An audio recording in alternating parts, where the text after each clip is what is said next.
Before we start the podcast, I just want to talk to you guys about Anchor. If you haven't heard about Anchor, it's the easiest way to make a podcast, and let me explain why. First of all, it's free, so you can get it anywhere, anytime, costs no money. Second of all, there's creation tools that allow you to record and edit your podcast right from your phone or computer, whatever device you choose. As well as that, Anchor will distribute your podcast for you so it can be heard on Spotify, Apple Podcasts, and many more platforms. You can make money from your podcast too with no minimum listenership. That means a nobody podcast like mine can make money off of sponsorships. It's everything you need to make a podcast in one place. So if you haven't tried Anchor or you want to start a podcast and haven't tried it yet, download the free Anchor app or go to anchor.fm to get started. That's ANCHOR.FM to get started. You're listening to the Dillo's Dojo podcast, hosted by Dylan Dillo Smith, Midwestern Ontario one and only MMA podcast, where we interview MMA fighters and voice actors like Sergeant Frank Woods. What is up, guys? It is Dillo, and today is another episode of the Dillo's Dojo podcast. This is episode 3. I've been gone for a couple of weeks. I've been busy with my personal life and just haven't been feeling up to it, but fuck that shit. We're back now. We're back for good. We're going to keep doing this every week. I'm not going to overwhelm myself with this shit anymore, but I'm going to keep doing this because I love doing this no matter what. But anyway, since I was gone, a couple of events happened. A lot has happened in the world of MMA, and we'll just kind of gloss over that before we get into the meat and potatoes of this episode, which is UFC 252 happened this weekend, and we're going to be breaking down all the fights, a couple of the prelim fights, mostly the main card, well, pretty much the main card, the controversies that surrounded last night, the takeaways, and just everything that happened last night. We're going to talk about that, but before we get into that, I just want to say I'm back. I'm not going anywhere from now on. I'm going to keep doing this once a week like I normally do now. I'm going to keep doing this for you guys. And just to start things off, we'll talk about the events that happened from UFC 251, which was the last time I actually recorded an episode, I believe, which was the Sunday before Ige versus Keator. Almost said Ige versus Katie or Kide. But no, Keator versus Ige. I didn't do a review or anything about that event, and I have to now. So, that being said, we're gonna just talk about that. So, after UFC 250, can't talk today, but after UFC 251, they had the event on Wednesday, which was Calvin Keator versus Dan Ige in the main event, which was amazing. Dan Ige took them all 5 rounds and put on a pretty damn good fight. Those two put on an absolute awesome scrap. We had some fun fights on the card as well with Tim Elliott as the co-main. Like, Tim Elliott may not win all the time or anything, but you damn well know when it comes to Tim Elliott, you're going to have an exciting fight. It's just how he is. But we had that, as well as Jimmy Rivera just decisioned out Cody Stamann, doing what Jimmy Rivera does. And Talia Santos upsetting Molly McCann, because I know a lot of people wanted Molly McCann to win. And then, opening the main card of that event was Abdul Razak Al Hassan, and a lot of people had him winning against Lazzez, which didn't happen. He pretty much gassed himself out in the first couple minutes, and then Lazzez just played a cool and calculated, piece him apart and use takedowns type of approach, and it worked for him, and he got the decision there. But then the event after that was the event where we finally get to crown a flyweight fucking champion, folks. That's right.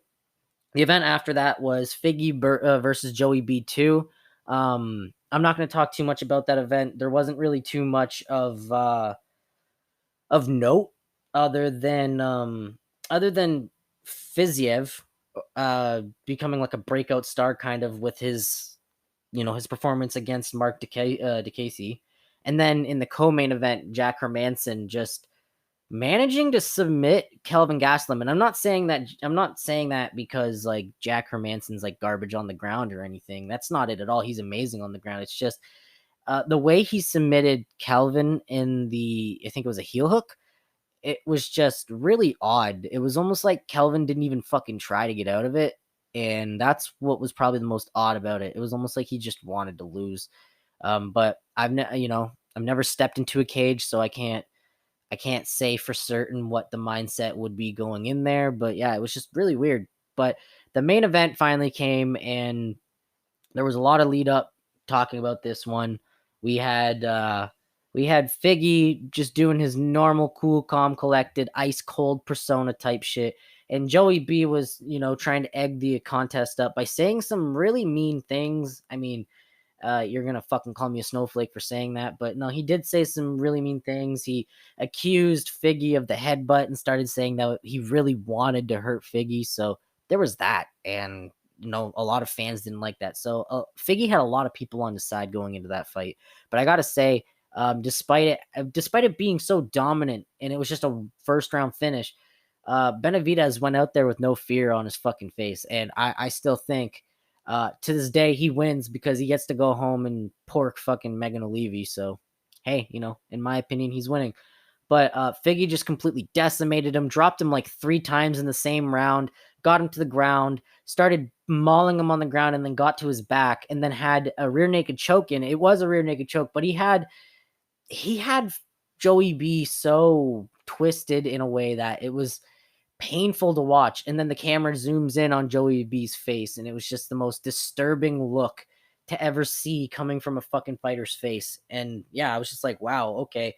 And then this is why I said it was a little controversial afterwards. That just the fan reaction towards Joe Benavidez was pretty sad, considering he's always been a fan favorite amongst MMA fans. Everybody has loved his hard work ethic and everything. The sad part about it is the fans were harassing Megan O'Leary with the picture of him being choked out from said fight, and just harassing Joey B as well, and constantly making fun of him on Instagram. It was just like, not the entire MMA community. Most of the hardcore fans didn't care, but a lot of the casuals just kind of turned against them, and it was pretty fucking sad to see. So there was that happened. But then after that, we had the event that I don't know if I actually said this on one of the podcast episodes. I'd have to go back and listen, but this was the event where the main event I was nervous for, kind of like UFC 252. This is an event that I was nervous for both guys coming in, because I've been starting to like Darren Till since the social media frenzy that he's been on. Ever since quarantine started, he has really just started like capitalizing on the whole social media market. He's been killing it, and it's been making me become a fan of him. And he's such a great striker too, like a beautiful striker. But on the other hand, I'm an absolute fan of Bobby Knuckles. And I'm just telling you, this main event was really hard to choose a winner. Thankfully, it was a great fight. Bobby Knuckles won. I wasn't disappointed. No one was finished. No one was dominated or anything like that. It was a good, fun, technical fight, and it was great to watch. But at the end of the day, Robert Whittaker ended up winning with a 49-46 unanimous decision over Darren Till. And, after the first couple rounds, everyone saw it coming. But yeah, just to say that the least, after Darren Till's little comeback on Kelvin Gastelum, he's back in the L column again. But he's still a top contender for a middleweight. And congratulations to Robert Whittaker for getting back into the fucking W column. So hopefully to see what's next. I believe after Jack Hermansen submitted Kelvin Gastelum, he kind of said in his interview, he planned it out. He was like, winner of Whittaker versus Till faces Jack Hermansen. Then we get, I don't know, like Till versus Cannonier or something like that. And then, winner of Whittaker versus Hermansen gets winner of Izzy and Costa, but also Cannonier should get the next shot anyway. So yeah, it's just he kind of planned it out for everyone, and I think that's a great idea. I don't know about the Cannonier getting an immediate title shot. He does deserve it, but if we're gonna make everyone fight for it, make everyone fight for it, right? But those matchups, they make sense. They actually seem to make sense. They sound right. And when he said that, when Jack Hermansen said that, I was like, Yeah, that actually sounds about right. A lot of people were saying it sounded about right. Even Ariel Hawani said it was right. I'm sure the matchmakers probably thought, "Hey, thanks, Jack, for making our jobs easier, buddy." So, that happened, and we'll see what happens with the middleweight division after that. Like I said, we could see Whitaker versus Hermansen. They might listen to him, but we'll see what happens with that. But after that, we got another one. We got the this was the Brunson versus Shabazian card. It was supposed to be the Holly Holm card, but Irene Aldana ended up getting injured and had to pull out. Oh no, wait, maybe not injured. I think it was COVID, something like that. So she ended up having to pull out, and they rescheduled it for October as of recording this. But yeah, the main event was changed to Derek Brunson versus what they kept saying, rising prospect Edmund Shabazian. And I got to say, Shabazian's a good fighter. He's amazing. He's got great skill. But when coming into this, I knew Derek Brunson was going to win. I knew it was going to be a wash. The moment that I saw the matchup, I was thinking this is a little bit of a big jump for Shabazian. Like, not too big, but I don't think Shabazian's going to get past Derek Brunson. And it wasn't too bad of a fight. Shabazian actually won the first round in my scorecards and a lot of people's scorecards. But after the first round, it was just smooth sailing for Derek. Derek had his pacing all good. He felt Shabazian out. He was already prepared. And then it was just a complete decimation of Brunson just striking Shabazian up, taking him down, holding him against the fence and all that. And then at the end of the second round, he actually, I believe, dropped Shabazian and had him ground and pound and stunned him, like actually had him stunned cold with the ground and pound. And then the bell rang, and they I think they if I remember correctly, they called the doctor in or something like that, and they were asking if he could continue, and Shabazian kept saying yes, yes, yes, yes, and um the ref finally made the final decision by asking Shabazian, "Hey, do you think you can continue?" Shabazian said yes. I'm just gonna say something real quick there. I'm not a judge. I'm not a judge. Sorry, I'm not a ref, and I don't think I'll ever will be. It's a pretty nerve wracking job, but it's a good call for him to ask the fighter directly if he wants to be stopped. But I personally think that the ref and the doctor shouldn't have let Shabazian go into that third round. He was out of it. He wasn't there going into the third round, and he just, like I said on Twitter when this happened, he had no business being in there with Brunson in the third round. It was just sad to watch. It was a young kid who just suffered an absolute beating in the last two rounds, and it's just a setback for him. But it was pretty heartbreaking to watch. But yeah, with that, we had the co-main event, which was Jojo Calderwood and Jennifer Maia. And now Jennifer Maia is dangerous, but a lot of people thought Joanne Calderwood was going to win this. This was kind of like a gimme fight for, well, I mean, not a lot of people were going to think it was a gimme fight, but it was essentially what it was seen as was a gimme fight for JoJo. So she wouldn't have to wait to fight, so she'd make money, right? Because she was originally supposed to face Valentina, but Valentina got injured. So she decided to take a fight against Jennifer Maia, who is a very skilled grappler, may I add. And well, I have to say, she showed exactly that. She showed exactly why she's a skilled grappler. Joanne did really good, but my God, it ended pretty quick once it got to the ground. Jennifer Maia just had a nice little submission that got caught nice and tight. And it was a big surprise for everyone. Like, a lot of people were like, "Oh, she might win this," but a lot of people were upset because this was kind of putting a damper in the plans. But now we have a new contender at flyweight, and it's going to be exciting to see. But with that, the next one, what is, of course, UFC 252. So I guess we will get into that. All right, so we're going to get started with UFC 252. Before I begin, I actually didn't see too much of this, but I saw a couple of tweets on here saying that UFC 252 was a shitty card. And if you were a casual who didn't really know the names except for the main event and maybe Sean O'Malley, but you were looking for more name value than just those two, then yeah, maybe it's a shit card on paper. But to every MMA fan who even watches the sport like any other sports fan, even a little bit, would know a lot of these names on the main card and would probably say that this is not a shitty card on paper. And I absolutely love when people say that shit because I found a good few that were saying that shit. And I love when they say that shit and they get proven wrong. Literally, the first fight of the night was spectacular. We had Kai Kamaka and Tony Kelly go at it. And those two dudes brought the heat. It, everybody was already saying, wow, like fight of the night already. It was an absolute explosion. These two fucking featherweights just brought it. I was on the edge of my seat already watching the first fight of the fucking prelims. This was the early prelims, folks. Literally, the first fight of the night, the first fight on Fight Pass.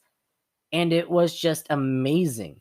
You know how in the first episode of the podcast I have said you always got like if you really want to see like awesome fights, yeah, you're gonna see them on the main card, but you'll also get to see a lot of them on the prelims. So watch the prelims. This shit is why you watch the prelims.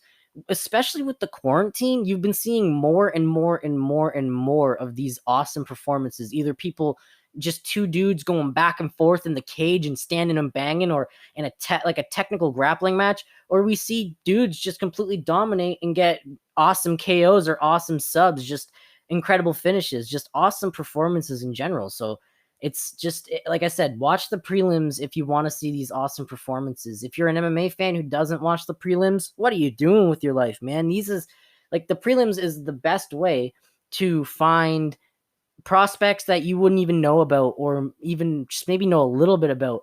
And you might even find a new fighter that you'll become a fan of just by watching these prelims. And last night showed, man, they brought it in just the first fight of the night. Kai Kamaka and Tony Kelly did. So that in itself was fucking awesome.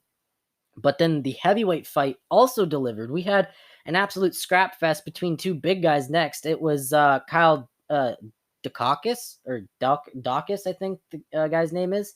Something like that, if I remember. It's like Dawkins. But yeah, he was facing Parker Porter, who is a veteran in the sport. Not a veteran, but like he's been fighting as long as John Jones has. He fought against John Jones and Gabriel Gonzaga. So he has experience with actual like high-level talent in there. But these two dudes brought it as well, but this only lasted one round. And the reason why is because they're heavyweights. They both strike, they both have incredible knockout power, and they're heavyweights. So when it comes to that and the heavyweights, don't blink. And that's exactly what happened.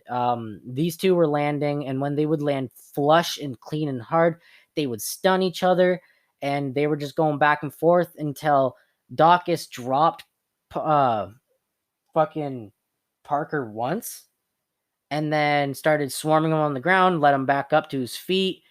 They started striking again at a distance. Dawkins dropped him again, and didn't drop him, but stunned him. And that forced Parker Porter to turn his back on him. And Dawkins just got this nice like flurry punch KO that ended with like a knee as Parker Porter was kind of dropping, but wasn't grounded or anything. It was fucking awesome to watch.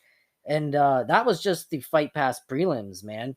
After that, we got Ashley Yoder and fucking Livia Souza, which wasn't that incredible of a fight.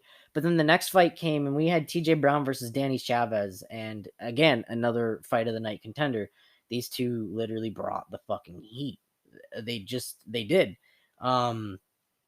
It was like everyone, except, like I said, except for the Yoder fight, it was pretty much like everyone on the card was fighting for some sort of performance bonus, like dead full. They wanted that performance bonus. They either wanted the fight of the night or they wanted to get that KO, and they were working for it. But either way, it was like everyone brought it. And again, Danny Chavez and TJ Brown brought it. And it was a fun fight to watch. We had everything in this fight. It wasn't like the first fight of the night where we had a lot of things. We had a little bit of takedowns, but mostly striking. This time we had a lot of grappling, a lot of striking, two dudes showing their heart until probably halfway through the second round. Danny Chavez started to really land, started to get his rhythm, and just went out with the fucking decision. And like I said, it was a fun fight to watch. And then next, we had Felice Herrig versus Virna. I don't remember how they were pronouncing her name on the broadcast. It was spelled like Jandy Roba if you want to pronounce it in an English term, but like the actual way to pronounce it, you think it'd be Yandioba or something like that, but it was like Yandi Doba they were pronouncing it as. So I'm just gonna say Yandi Doba. So it was Felice Herrig versus Virna Yandi Doba, and well, it was quick to say the least. She got Felice. It was like she faked a strike and then got Felice Herrig to the ground, and then once she got Felice to the ground, it was it. That was it. That was all. That was literally the whole game. That was the whole fight for a minute and 44 seconds. That was the whole fight. And once Virna got the fucking armbar, like it was slick. It just bent back, easy peasy, just an easy tap from Virna. So congratulations to her, and I could see her getting the submission of the night bonus. But then to tap off the fucking prelims before we get into the main card, we had a veteran in Jim Miller, and I love Jim Miller. He always brings the fire in every fight he brings. Every opponent has so much respect for him because he is not only experienced and talented, but he brings his heart and soul into the cage every time he steps in there. And again, he did it again. I think Vince Pichel or Pichel, I think that was how they're pronouncing it on the broadcast last night. So I'm gonna say Pichel. So I think Vince Pichel really pulled it off when round 2 started. He started to really learn Jim Miller's plan and started to kind of take over and nullify Jim Miller's BJJ, and actually surprisingly showed just as good ground game as Jim Miller. It was awesome to see, but it was also an awesome stand-up battle. These two brought it, but unfortunately for Jim Miller, Vince Pichel was just prepared rounds 2 and 3 and ended up edging out the decision 29-28. A lot of people, or some of the judges, saw it 30-27, which I thought Jim Miller won the first round, but at the same time, I wasn't too disappointed because, it was also an easy win for Vince Pichel. It was an easy argue for either. So I wasn't really disappointed. The judging, honestly, before I get into the main card, because that was the last of the fights on the prelims, I gotta say, I was really impressed with the judging. I was really impressed with just how they handled the scoring. I don't know if they got new judges or if the judges just smartened up, but there was absolutely no scoring controversy when it came to judging. Obviously, most of the card was finishes, but there was absolutely no controversy when it came to the scorecards. All the judges did their jobs for once. And if anybody doesn't know, since the UFC came back during this quarantine, during this whole COVID crisis, the judges have been absolutely retarded. It's almost like they've gotten COVID themselves and somehow it rotted their fucking brains. Because, like, to be frank here, the judges have always been kind of retarded, but this time they were full blown. When we came back from the COVID quarantine and everything. But yeah, no, this time, this event, they were surprisingly good. Maybe because they didn't actually have to they didn't have to use the scorecard. That's what I was gonna say. So I think it was just more they didn't have to use the scorecard as much because a lot of the fights were either finished by submission or KO. So there was maybe, I think, 3 or 4 fights on the entire card. I want to say 3 that ended via decision, maybe 4. So they didn't really have to pay attention to the scorecards. They didn't really have to utilize their scorecards. But that being said, I just wanted to kind of add that little tidbit in there because, like I said, just recently, the judging has just been kind of ridiculous. A lot of people have hated it. A lot of people are still bitching about it. And frankly, I've been one of those people. I'm sitting here like, what the fuck? Like, why is it so ridiculous? Why, like, it'll be a clear maybe 29-28 or 30-27, and then you'll hear one of the fucking judges' scorecards had a 30-25 for the fighter. It's like, where did you get the 2 10-8s from? What the fuck? But yeah, this event, it was great for once. So I was really happy to fucking see that. Usually you don't get great judging from that. But yeah, let's move on to the main card now. We'll get into the main card in depth now. This will probably be the more in-depth part of this kind of segment. But to start off the card, we had Marab Vollishville versus John Dodson. Everybody knows John Dodson. I mean, super duper casuals may not know John Dodson, but if you're even a slight casual MMA fan, you know John Dodson. Let's be real. You know John Dodson. Um, and I gotta say, Marab completely dominated John Dodson. But the funniest thing is, Marab is a takedown machine and manages to take down everyone he fights. He only took down John Dodson twice out of 20 takedown attempts throughout the entire fight. He only took down John Dodson twice. But it's not because John Dodson, sprawled with him and was, powerful on the ground. I mean, it was kind of because he was powerful on the ground, but not because John Dodson was sprawling much. It was more every time Marab would double leg him and tie his legs up, just for some freak reason, John Dodson has this crazy power in his hips and his arms where he can just hold himself up no matter what. Marab's sitting there pushing as hard as he fucking can. John Dodson's feet are not even on the canvas. It's just John Dodson's arm. And for some reason, he's squiggly and strong with those hips, and Marab can't keep him down, and he manages to get back up because he springs back up using the cage. It was just incredible. 2 out of 20 takedowns, folks. 2 out of 20. That's pretty surprising in my opinion. But the entire fight itself was just kind of like a back and forth of John Dodson trying to land a couple of right hands, trying to use his speed and his footwork to kind of keep Marab guessing. But Marab was doing really good with closing the distance, using his range to land right hands, and then using those right hands and kicks to kind of go into takedowns, or using those to kind of push him up against the cage and start, forcing him against the cage, that type of thing. And Marab did really good to actually kind of, adapt to John Dodson's unique style. So that was pretty fun. That was a pretty fun fight to start off the night. But then we had probably the biggest upset on the card, other than the co-main event, which we'll get into in a bit, and I'll talk about that a lot. But the biggest upset on the card, I think, which was, I think, a late addition to the main card, Herbert Burns versus Daniel Pineda. Daniel Pineda is a veteran in the UFC. He had a career 6 years before this in 2014, before he got cut and continued in other promotions and such. So he's no stranger to the fucking UFC lights. So it's not like he was making his UFC debut, but he's also a veteran in the sport compared to Herbert Burns. But everybody saw Herbert Burns winning this anyway. And honestly, including myself, I saw Herbert Burns winning this by submission in the second round. Now, the only thing I got right about it was the second round. Yeah.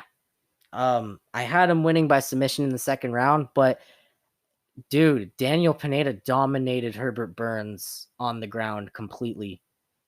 Nullified his jiu-jitsu and everything, and then in the second round had him in this crucifix position and just beat him to death with elbows and punches. It was quite the upset. It was crazy how it happened. As soon as that happened, again, not as big as the co-main event, but Twitter exploded. Everybody was like, wow, that just ruined so many people's parlays. And I could imagine it did ruin a lot of people's parlays. I'm pretty sure it ruined my brother's. It definitely ruined my bet on verdict, man. I had had a lot of XP on Herbert Burns winning by submission in round 2. And I lost that. I thought it was going to be easy money for me, but no, it ended up not being easy money for me. Ended up being an absolute upset. So honestly, I'm pretty upset about that, but congratulations to Daniel Pineda. I can't wait to see his rejuvenated career here in the UFC. And honestly, tough luck for Herbert Burns, but he'll be back. He's an absolutely talented dude on the ground, on the feet. And he just needs to get back into the gym and figure out more about his ground game. He's incredible with submissions and jiu-jitsu, but he just needs to work on his strength on the ground, I guess. But yeah, no, that was quite the upset that happened, that occurred. And then After that, we had another heavyweight fight, which was a heavyweight fight I was actually looking forward to. We had Junior Dos Selic.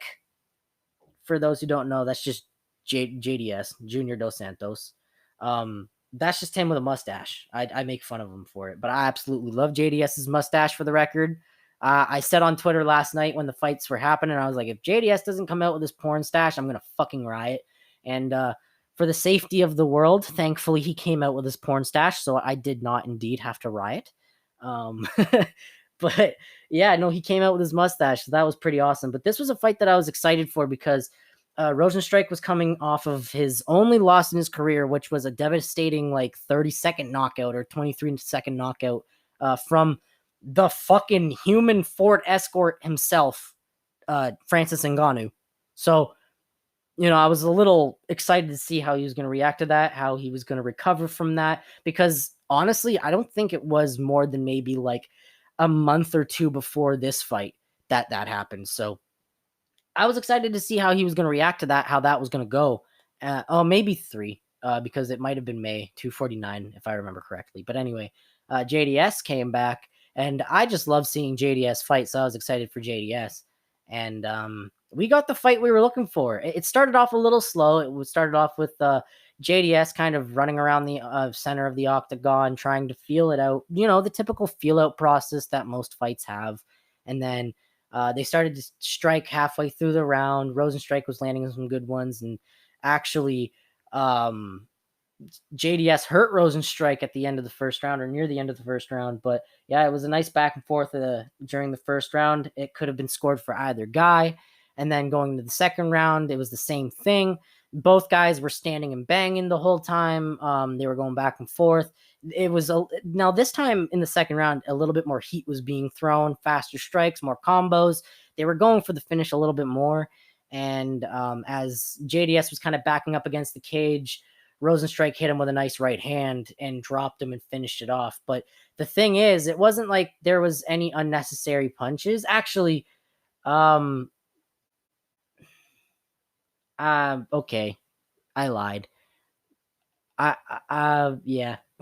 I'm stuttering and stumbling here because I'm actually, I think I did believe it was a bad stoppage, but now that I'm thinking about it, I don't think it was. But yeah, no, he ended up stopping Junior. And I think the thing I liked about it was it wasn't like Rosenstruck went around and started screaming like a fucking animal and started making not a complete ass of himself. You're free to fucking celebrate if you win, but making himself look like a dickhead after that. He instead sat right down next to Junior, who was laying against the cage recovering, put his arm around him, and the two just kind of fucking chilled and was hanging out and was sharing respect. And it was just something that I love about this sport. It's just something that I love to see. The reason why I watch this sport is for the technicality, the violence, and the respect between the two warriors that step into that cage. It takes a lot of balls to step in there. And then when both of them are hugging and showing respect at the end, it just makes me smile because it's like, yeah, fuck yeah, you two just left it all in there. So I want to see that shit, right? So that was really nice to see. It was a really awesome fight to watch too. I gotta say myself, but yeah, no, it was really nice to see. It was really refreshing to see. I want to say as well. But yeah, going on from that, after 2 KOs in a row, we were going into the scheduled bantamweight co-main event between Flamin' Hot Cheeto Vera and Sugar Sean O'Malley. And this was probably, except for the main event, the fight that had the most hype around it. And it was mainly because of Sean O'Malley's marketability and his name branding amongst casuals. This was the biggest reason why he made co-main event. But I said to many people going into this, my brother said it to me. And when I started to actually think about it and kind of go into my little tiny fucking MMA nerd mind, I actually thought about it, and I just kept telling everybody else. I'm like, I think Cheeto is gonna upset Sean O'Malley, and I held to that till the finish and everything. And like I said, I just thought, Cheeto was gonna be too much. I didn't think he was gonna completely dominate Sean O'Malley, but I just think Cheeto was gonna edge out a decision and be too much for Sean O'Malley and make him go back to the drawing board. But we go into this fight, and it's exactly what we expected from these two. Cheeto's walking down or trying to walk down Sean O'Malley. Well, Sean O'Malley's countering, hitting Cheeto, trying to walk Cheeto down, doing his fancy ass footwork and all that. But as he's doing his fancy ass footwork and switching stances and doing all that shit with his feet, Cheeto hits him with a leg kick, and it hit his I think it's called the perennial nerve or something like that. The perennial something like that. The penial nerve or something like that. It was the same injury that Henry Cejudo suffered against DJ momentarily in the first round in their second fight. It was the injury that actually led to Brent Primus, I guess, flukily winning the Bellator belt. And I say flukily, and people are going to get mad at me because I'm going to say Chito Vera's finish was legitimate, but I say flukily because he didn't end up swarming Chandler with any punches or anything like that. They put a stop to the fight because Chandler couldn't stand on that foot. And then they fucking made him fall because they took the stool from underneath him, so it made it look worse. But that not getting into that because that was going to contradict what I'm actually going to say. It ended up completely deadening Sean O'Malley's leg. He couldn't end up standing on it, and it was pretty evident throughout the round, but he trooped it out, man. He stayed on his feet. He tried to hide the fact that he was hurt, and it was pretty commendable, but he ended up dropping a couple times. He dropped once when it first originally happened, popped right back up real quick, and then it happened again. He dropped. Cheeto started to swarm him. He landed on Sean O'Malley with the first punch on the ground with like this nice elbow that just clocked O'Malley, and you could tell it stunned O'Malley. It rattled him, man. It put him out for like a moment, and then he recovered, and then he started hitting him with more punches, and it was just clear at that point. O'Malley was out. He was out of it. He wasn't going to recover. Plus, he was already writhing in pain the moment that Cheeto got off of him, and it was a pretty controversial stoppage last night. Not because people thought it was a bad stoppage. People were just saying, oh, well, it was a fluky finish. It was a fluky finish. It was a fluky finish. And here's why it's not a fluky finish. Because Sean O'Malley did not display the fact that he could not stand. He hit it and just ended up, getting knocked down. And then Cheeto started to swarm him, hit him with that elbow, and then he genuinely got knocked out. He genuinely got knocked out with that elbow and those punches. So even if I'm going to say that the kick itself, the injury that happened was a fluke, his kick allowed that injury to happen, so it's a genuine technique despite it being fluky, and then that led to the actual finish, which was not a fluke whatsoever because he got hit with that elbow that he should have been expecting regardless since he fell, and it clocked him clean out. I watch the fight. You can see his eyes roll back in his head. He recovers, and then he gets hit with a couple more punches, and he starts to kind of like seize up, not turtle up, but I don't know how to explain it. But he was out. Just to say the least, it was out. And it was a good stoppage by Herb Dean, I think. Unfortunate on Sean O'Malley's side that's the way he got finished. Like, yeah, I'm sure he would have rather gotten KO'd in any other way like that on the ground instead of it, an injury leading up to it. And it's unfortunate that such a young kid has an injury, and people are thinking it might be the same injury he suffered against Andre Sukmatov, which if it is, that's unfortunate. We might see another Dominic Cruz-esque career, but this time it's a young kid who wasn't even champion yet. So it's a pretty unfortunate state. And I'm just going to say this, all the Sugar Show fans, stop being crybaby bitches. He lost. Get over it. He even admitted he was humbled. So just get over it. But honestly, hats off to Cheeto. It was a great win on his part. And I'm gutted for Sean O'Malley despite me wanting Cheeto to win. And I'm sure he'll come back from this. But I just hope that he gets that leg checked out, that he gets his feet checked out. Hopefully it's nothing too serious. So, but that leaves us with the meat and fucking potatoes. And before I get into the main event, I just want to talk about some shit real quick. Real quick.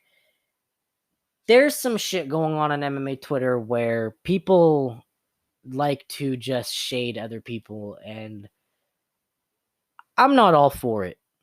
I'll call people out on their stupidity, but I think we're all UFC fans. We're all MMA fans. We're all fans of all different types of combat sports, not just mixed martial arts. I think we should all unify together and stop the hate and just try to get along. I know self-righteousness and political beliefs will get in the way, but I just think we should all ignore that shit and just try to see the fact that we're all fight fans, man. We all enjoy the same thing. We all want to see the same shit at the end of the day. And I just think all the hate that's been happening on MMA Twitter is just pretty sad, man. I was even a victim of it recently because I mean, I'll admit I'm no actual victim. I was a victim of kind of bullying from the person, but um, I'm not going to victimize myself. I kind of went in with a little bit of a snarky attitude because this person was going through some sort of victimization themselves. And I quickly tried to correct that. And I tried to, I even said it was my bad and that I was trying to be a bit more understanding. But no, that person wasn't having it. And instead of being an adult and probably talking this out in DMs or accepting my apology or something like that, they decided to kind of rip my appearance, which honestly, I'm not that bad looking of a guy. And that may sound like I'm tooting my own horn, but I'm not that bad looking of a guy. I'm just a short looking guy. So it's easy for people to call me Hobbit, which I'm used to. It's just, she kept running with it.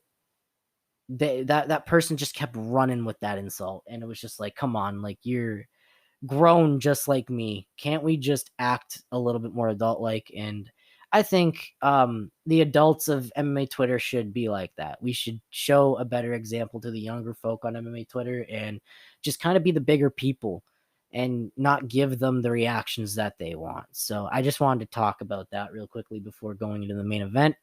So just let's stop the hate, folks. Let's stop the trolling.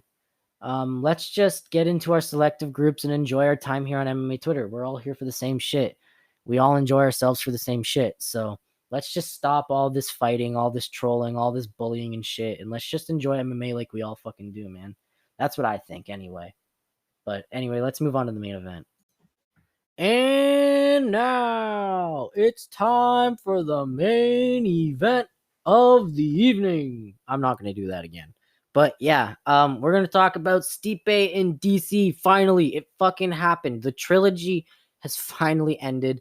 We finally have a clear winner. It was a very well fought fight, and we're about to get into that right now. We're going to start off with round one, though. Started off, both guys were feeling each other out, as it should. It kind of was like that for maybe like 1 or 2 minutes. They were just kind of hopping back and forth, trying, DC trying to close the distance, Stipe trying to figure out what DC's doing next and what to do about it, that type of thing. And then after, I want to say like a minute and a half, 2 minute mark, I want to say they started to actually start throwing. DC started to kind of close the distance, try to fake his takedown. He does this thing that I actually love and would love to start doing myself once I learn a little bit more about grappling and learn to mix it with my boxing, is something that DC likes to, he ducks for the takedown and then makes you worry about that takedown. But instead of going for the takedown before you end up sprawling, he goes back up into this clinch position and hits you with a right hand, a short, heavy right hand that'll clip you without you knowing. And it's awesome. So he started doing that, which was actually the same punch he dropped Stipe with in the first fight. So he started to get doing that. And then Stipe started to kind of keep DC at bay once in a while with strikes, and it was just back and forth, but it was mostly DC putting most of his work at play. And then at the very end of the round, DC actually caught Miocic with a nice right hand that stunned him. Didn't drop him or anything, so it wasn't like a clear definitive knockdown, but I gotta say, the stumble probably swayed the judge's decision for that round, and it was a 10-9 round for DC. But yeah, no, he had Stipe hurt at the end of the first round, but that was it. It was just at the end of the first round. Stipe recovered pretty quickly during the break, and then we came into the second, and then that was that. It was just a very competitive fight throughout the whole time. Starting in round two, the two guys would close the distance and constantly strike. It was pretty much a fucking boxing bout with a little bit of grappling every now and then. DC would try a takedown and would smother Stipe against the cage, and then Stipe would reverse it. And then after a couple times where Daniel, like when DC started smothering Stipe against the cage, Stipe started to do that, and Stipe started to use the cage as a way to nullify DC's takedowns and start utilizing his clinch strikes and everything. And he was just smothering DC against the cage and just constantly pelting him with shots. And it was pretty much like this for rounds 2 and 3. But it was still a pretty competitive fight between the two, even though every now and then it would be Stipe holding Daniel against the cage, but Daniel would eventually get out. They would separate. It would be a striking battle, and then it would be back to the cage, both fighters fighting for position instead of it just being one dominant position.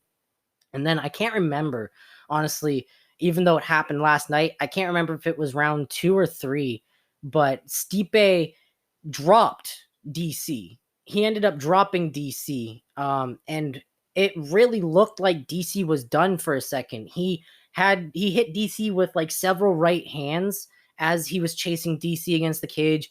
DC dropped, and then he started pummeling DC and started fucking like he got to the ground. It was another at the end of the buzzer type beat, he did like what DC did with Stipe in the first round. So it was like that, but Stipe was on top of him, pummeling him, and then the buzzer went off.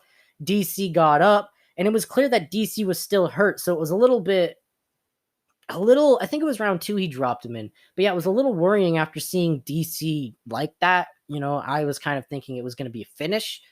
But then the third round came, and DC was still hurt, but DC was using his clinch and his grappling pretty well to keep Stipe's hand away from him. So, Stipe wouldn't catch him and drop him and finish the fight like he wanted to. And that actually gave DC enough time to recover, because that actually forced Stipe against the cage, and that allowed DC to just have a nice break, have a nice breather. So that happened, and then they separated, and they were in the middle of the octagon trying to strike. And I didn't mention this, but right in round 1, DC caught Stipe with an eye poke. So in round 3, I'm going to say it, I didn't feel bad when DC got hit with that eye poke in round 3, but I gotta say it was one of the most brutal eye pokes I have ever seen. Mainly because every single picture you'll see of it, it looks like fucking no, it actually doesn't look like it. He is. Even DC said, "Fucker went knuckle deep in my eye." Obviously, Stipe didn't mean to, but Stipe, with his fingers outstretched trying to keep DC away, poked his finger deep into DC's eye. And then after that, it was just game over for DC, man. If DC wasn't hurt and done before, and Stipe wasn't winning the fight before, that was definitely going to help Stipe run away with this fight, because Daniel's eye, a fucking tweet on Twitter said it the best. DC went in there looking like Carl Winslow from fucking Family Matters and ended up coming out like Forrest Whitaker. And no shit, he legit did. He went in looking like fucking Carl on duty, and then came back out with the Forrest Whitaker eye. And that was the funniest fucking tweet I had ever seen. But it was true. His eye looked so gnarly after that eye poke. Like, it genuinely affected him. He was saying he couldn't even see out of his left side of his eye where he was poked. And it was pretty bad. And it was clear it affected him because every time Stipe would throw his right hand, which was Daniel's left side, Daniel couldn't see it quite right and would get hit by it a lot. But DC managed to rally and survive, and Stipe, and actually forced Stipe against the cage, but Stipe just, pressured himself against the cage, would reverse it, and then end up pressuring Daniel against the cage. And just, even though it was a competitive and very fun and like back and forth fight, Stipe just kind of pointed himself to a decision, despite almost finishing DC a couple times. But it was a really fun fight to watch, honestly. Both guys fucking delivered. It was definitely a fight that delivered for the storyline that it was. Both guys gave it their all. DC fought his fucking ass off. Stipe fought his ass off and did exactly what he should have to stay the champion and to show that he was the heavyweight GOAT. And I just got to leave it with this, because last night DC said some stuff, and it was not a for sure thing that he was retiring, even though he said that's going to be it because he doesn't see a reason to fight for the title now.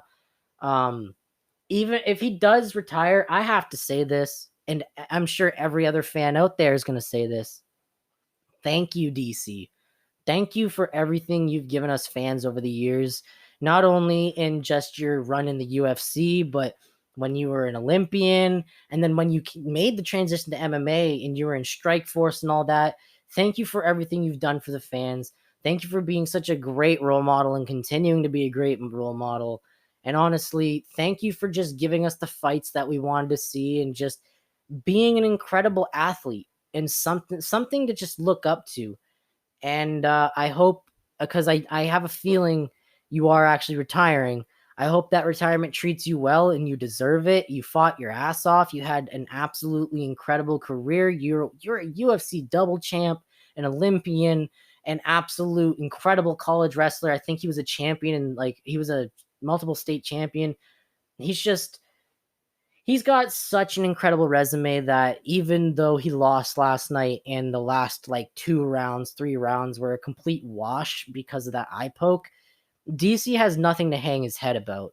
He is forever going to be a great in this sport. He may not be the greatest of all time, because that is still up for debate, but without a doubt, no matter what happened last night, no matter if DC got finished or if DC lost the way he did last night, he was going down when he retired after that fight as the greatest or among the greatest heavyweights in the entire mixed martial arts sphere. And I wanted to leave the podcast on that note, because I want to wish Daniel Cormier, the absolute best in retirement. And he's having a baby in October, so I wish him and his wife the best. I know he's probably not going to watch this. I don't give a fuck, but I'm an absolute fan of DC, even though I wanted Stipe to win last night. And he just had a great career, and I wanted to let everyone know that, he has nothing to hang his head for. Even though he lost last night, he went out of that sport high, because he still came out as a former light heavyweight champion, a double champ, a Strikeforce champ. He was one of the greatest heavyweights to step in the cage. There's just no doubt about it. Only one man in heavyweight history has been able to beat him, and that is the pound for pound greatest heavyweight in the world. So he has nothing to hang his head about. Anyway, that was it for UFC 252. I think I've covered everything there is to cover about UFC 252. The little segment at the beginning, I think I covered every UFC event there was to do. I'm kind of recording this late. I got to get to work in the morning, so I didn't have enough time to actually, get to the other events. There was a lot of smaller events to do, and I'm just going to say this for next time. The smaller events I'll cover when it's been done in that week, but I didn't really watch the smaller events this week, and all the events that happened the last few weeks, I haven't felt like it's right to cover those. So I'll end up covering the smaller events in the next week when it happens next week. But yeah, without further ado, I will let you guys go. I hope you guys enjoyed listening, and I hope you guys enjoyed the breakdown of UFC 252. And if you guys watched, I hope you guys enjoyed the card as much as I did. And I'm glad that despite not a lot of people, but a good vocal few on Twitter saying that this card was going to be shit, ended up being an absolute banger, and it ended up proving them completely dead wrong. So that was fucking awesome. So I'll see you guys later. I'll see you guys in the next episode. And yet again, I'm back, baby. I'm back for good this time. I'm not going to fucking up and leave you guys like your dad. I'll see you guys later. Peace. You've been listening to the Dillo's Dojo podcast. Keep in touch with Dillo on his social media at Dillo Ross on Twitter and Dillo Ross on Instagram.